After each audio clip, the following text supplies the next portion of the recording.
Bonjour à tous, bienvenue au sein de l'association SXM Harmonie. Aujourd'hui, nous allons vous présenter un thérapeute qui nous rejoint maintenant, Cécile Vallée. Bonjour Amandine. Bonjour Cécile. Alors, parle-nous un peu de toi. Quelle est ta spécialité? Donc, je suis thérapeute en développement personnel, c'est-à-dire que j'aide toute personne, enfant, adulte, à aller mieux, à se sentir bien dans sa vie. Et voilà, on discute et avec plusieurs techniques. Quelle technique en particulier tu peux utiliser pour aider les gens? Je dirais que ce qui est fondamental, souvent, ce sont les fleurs de bac. Les fleurs de bac, ça permet de déceler les émotions qui ne sont pas équilibrées. C'est ce qui va nous mettre en colère, manquer de confiance en soi, de la culpabilité, un deuil.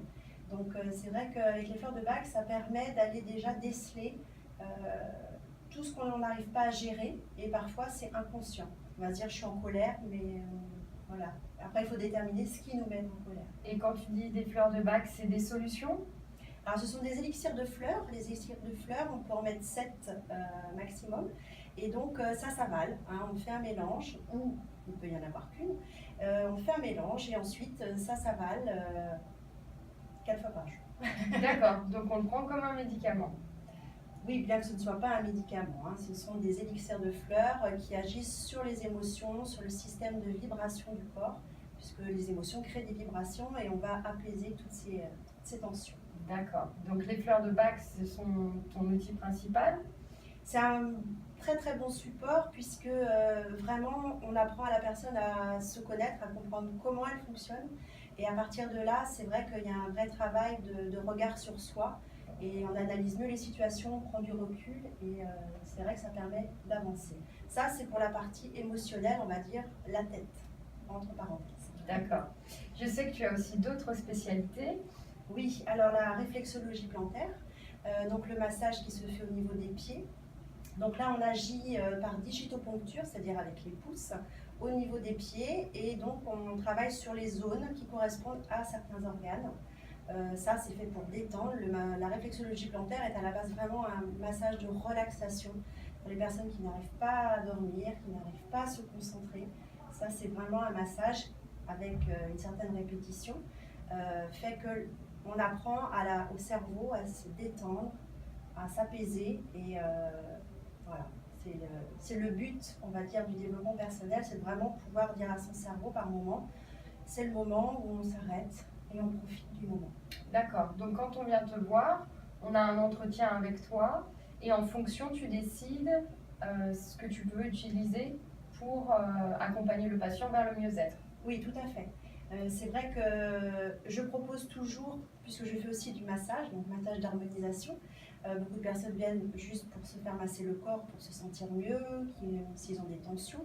Maintenant, je propose toujours un petit entretien avant, qu'on le fait ou qu'on ne le fait pas, hein. C'est vrai que tout le monde n'a pas envie de parler, parfois c'est pas le moment, donc je respecte. Maintenant, c'est vrai que le fait de connaître un petit peu l'état de la personne, ça m'aide moi à mieux cibler le soin que je vais pouvoir faire, puisque le massage d'harmonisation est vraiment fait pour détendre l'esprit, vraiment faire une pause, dénouer les tensions au niveau du corps avec plusieurs techniques de massage aussi. D'accord. Et je finis toujours par la réflexologie plantaire, puisque la réflexologie plantaire, c'est vraiment les pieds, l'ancrage, ce qui nous permet d'être là dans le présent. Et voilà. D'accord, super intéressant, Oui. Ça paraît très complet. Et il y a le Reiki aussi. D'accord, alors parle-nous un peu plus du Reiki. Le Reiki, donc c'est du rééquilibrage énergétique au niveau du corps. Toutes ces techniques sont liées, elles sont toutes utiles. Il n'y en a pas une mieux que l'autre, mais peut-être plus appropriée à certains moments. Le Reiki, donc c'est du rééquilibrage énergétique au niveau du corps. On a des centres énergétiques au niveau du corps. Et donc ça permet d'aller avec les mains, ou par position sur le corps ou au-dessus, ça dépend, d'aller rééquilibrer et sentir les zones qui sont en dysfonctionnement et apporter de l'énergie justement à ce corps qui en a besoin. Et ça, c'est toujours au niveau émotionnel?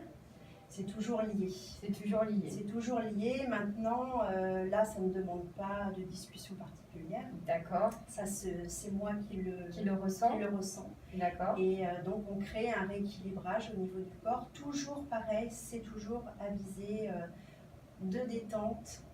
C'est ce qui est le plus important. Une fois qu'on arrive à se détendre, tout le reste va beaucoup mieux. Voilà, donc j'imagine que comme moi, eh ben, ça vous a donné envie. Donc on vous remercie d'avoir suivi notre petite vidéo. Et si vous voulez retrouver Cécile, vous pouvez contacter SXM Harmony. On vous remercie, à bientôt. À bientôt, Cécile. merci.